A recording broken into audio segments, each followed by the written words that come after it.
Hello and welcome to online edu classes of Brilliant Public School by Kailash Kumar sir. Today in this video we are going to study another important chapter of class 5 English, that is chapter 12, The Village Blacksmith by Henry Wadsworth Longfellow. So let's begin. His hair is crisp and black and long. His face is like the tan. His brow is wet with honest sweat. He earns whatever he can and looks the whole world in the face, for he owes not any man. Tan means a brown or darkened shade of skin developed after exposure to the sun or heat. Here, as the blacksmith is all the time working very close to the furnace, so his skin color also turned into dark. Now next word is owes. Owes means to need to pay or give something to someone because they have lent money or something to you. So in the second stanza, Longfellow gives us a further description of the person blacksmith. He tells us that the blacksmith has long, black and crisp hairs.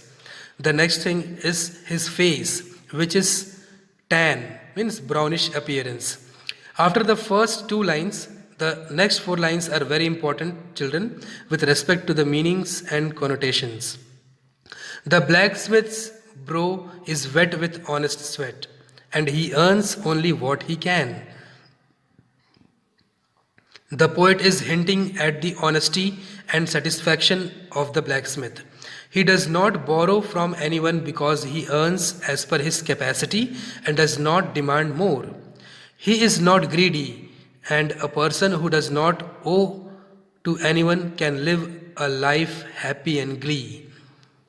The expression looks the whole world in the face means to tell the readers that a person who is honest, not greedy, and does not borrow unnecessarily can be equal with everyone in the terms of treatment. He won't need to flatter someone. So this is the explanation of this second stanza. Let us move to the next stanza, children. Week in, week out, from morn till night, you can hear his bellows blow. You can hear him swing his heavy sledge. Bellows means a tool used to blow air, especially into a fire, to make it burn better. As you can very clearly see in the picture, the use of bellows to produce fire, and sledge, a heavy hammer used by the blacksmith. With measured beat and slow, like a sexton ringing the village bell when the evening sun is low. Sexton is a person who looks after a church and rings the bell. A church officer who takes care of the church property. So in this stanza,